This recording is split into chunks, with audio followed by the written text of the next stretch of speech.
Salut, c'est Trado, content de vous retrouver pour la mise à jour de l'or et de l'argent libellés en euros et en dollars et sur une unité de temps hebdomadaire. Donc on va commencer par l'or libellé en euros et on voit que les cours sont toujours en consolidation depuis qu'ils ont heurté en fait cette zone de résistance ici qui n'est pas neuve, hein. Ça fait trois impacts qui sont autant de rendez-vous manqués avec la suite et ça correspond à la zone qui nous a bloqué ici déjà en 2013. Donc c'est pas facile, mais bon, compte tenu de la progression assez importante qu'il y a eu, ce n'est pas non plus complètement délirant.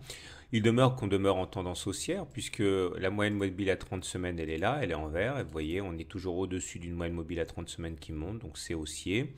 C'est confirmé par le fait que nous soyons au-dessus du nuage, comme vous pouvez le voir. Et tant que nous serons au-dessus du nuage et que la lagging span ici sera au-dessus des cours, hein, puisque ça nous confirme, eh bien on sera en tendance haussière. Maintenant, la consolidation peut continuer naturellement. On a un support très fort ici sur la Tenkan. C'est une zone qui retient bien les cours, surtout lorsqu'elle est secondée par la Kijun. Donc, même en cas d'attaque continue, eh bien, on aura du support. Regardez comme les mèches basses sont longues. Et ça montre que systématiquement, sur les plus bas, il y a des rachats. C'est assez encourageant.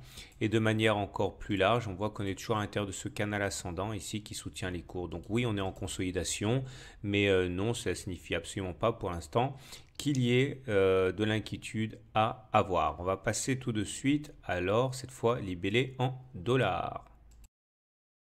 L'or libellé en dollars présente des similitudes avec l'or libellé en euros. Là aussi, on retrouve cette fameuse zone de résistance ici qui nous fait du mal depuis 2014 pour le coup. Et là aussi, on a une consolidation qui s'installe. Mais nous avons toujours également sur l'or libellé en dollars une tendance haussière au regard du fait que nous soyons au-dessus de la moyenne mobile à 30 semaines.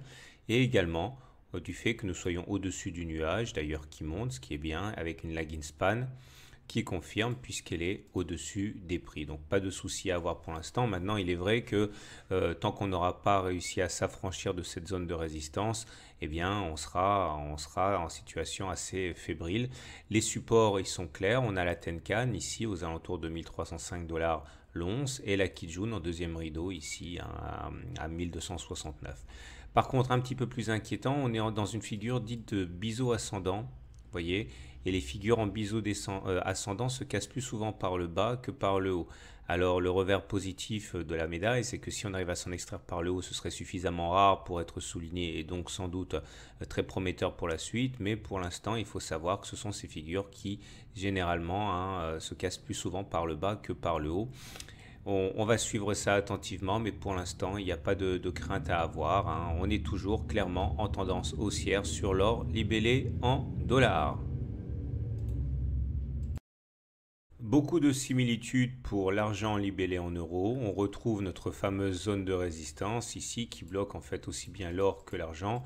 On a bien tenté de s'en extraire, c'était il y a 5 semaines, mais on a échoué. Depuis, eh bien, on accuse le coup et on consolide. C'est un peu normal compte tenu de la hausse fulgurante qui nous a amené de 454 à 610 dollars l'once, hein. Donc il est tout à fait normal de temporiser, comme on a pu temporiser d'ailleurs ici. Mais il est vrai que la tendance haussière de court terme est cassée. Ce n'est pas le cas de la tendance de moyen terme, puisqu'on est au-dessus de la moyenne mobile à 30 semaines qui monte. On est au-dessus du nuage, la Kinspan en dessous, au-dessus des prix, et avec des supports forts au niveau de la Tenkan et de la Kijun. Alors, rien ne garantit qu'on descendra jusqu'à là. Si on utilise les ratios de Fibonacci, on voit qu'actuellement, on est en train de résister sur les 23,6% de Fibonacci. Ça fait 3 semaines que les baissiers tentent de passer en dessous, mais qui sont systématiquement éconduits et qu'on arrive à préserver les 23,6%. Donc pour l'instant, comme pour l'or, libellé en euros, c'est une consolidation qui semble assez saine. Peut-être que ça va s'approfondir, peut-être pas comme consolidation, hein, mais pour l'instant, il n'y a pas de raison, outre mesure, de s'en inquiéter. Et on va terminer avec l'argent libellé en dollars qui n'apporte pas non plus de signe évident de retournement de tendance, bien au contraire. La zone de résistance, vous avez compris, c'est l'ennemi à passer, hein. Pour l'instant, c'est pas gagné. Ça correspond à une zone difficile à passer depuis 2014, voire même depuis mars 2014. Là aussi, on a des éléments très encourageants sur la tendance avec la moyenne mobile à 30 semaines qui est en dessous des cours et qui monte. Le nuage est bien en dessous des cours aussi avec la lagging span qui est au-dessus des prix, c'est bon. Et donc la lagging span, elle est là.